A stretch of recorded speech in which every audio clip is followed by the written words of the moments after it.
what routines do you feel need to be retired? Like, there's certain things I see people do, and I just think to myself, I can't believe you're still doing it. I can only speak in a close-up or parlor style setting because all those big illusions, those are all still new to me. You know, Right. I've only been working. I mean, I've stage tech before, but working hand in hand with them the last couple of years now. Any card at any number has to be retired. Yeah. I hate that trick. I hate I do that too. plot.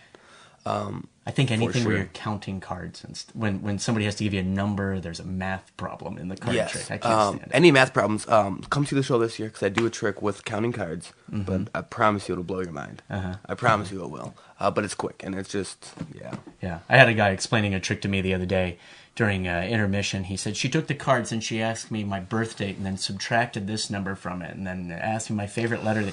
And I'm like, dude, no. you lost me. Like, This is when no. she asked you for a number. I've got a prediction that tells you 22 cards face down after they shuffle the cards face up and face down, and it matches, and it's a whole series with a kicker ending. Yeah, I think I know what you're talking about. Yeah. That's cool. But so, any card, what other routines? Because I just see, I'll give you some examples. Torn and restored newspaper. Yep, I don't do that. No, I don't do it either, but it was so popular. People really like it. And so I took the method and changed it into something else because no one knows what a newspaper is anymore.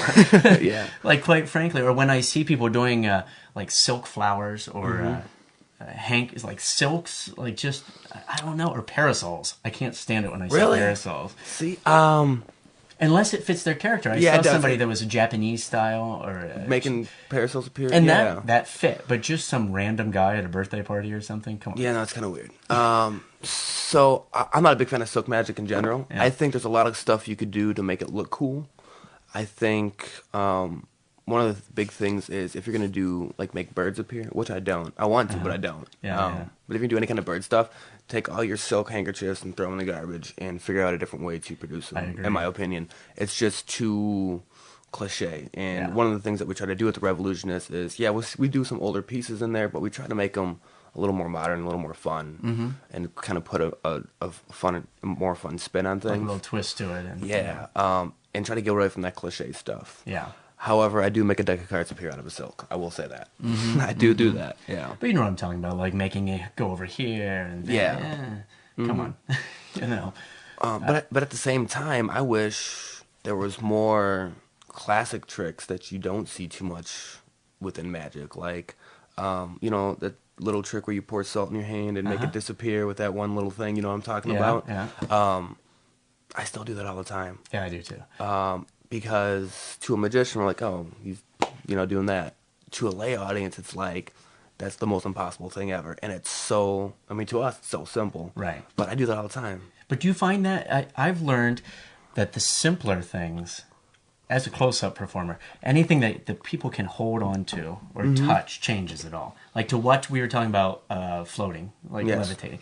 To watch that, to me, that's a puzzle. Okay, most illusion tricks, as soon as they wheel out like a box, I'm thinking, and I think a lot of the audience does this. Now, she must be, twisted, it becomes a puzzle. But if something happens in their hands, like you're talking with the salt or just a rubber band routine, because I do a lot of rubber band routines, you probably do too, and when they can hold it, that changes everything. Absolutely.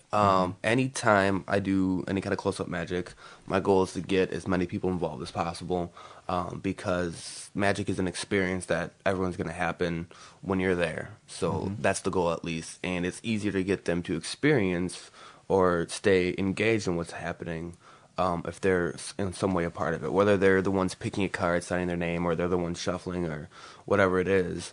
To me, that's the most important thing, and that's why I'm drawn to close-up magic. Yeah, me too. Yeah. It's more so much more on a personal level, and it hits harder when they're sitting there and those cards change color in their hands. You know what I mean?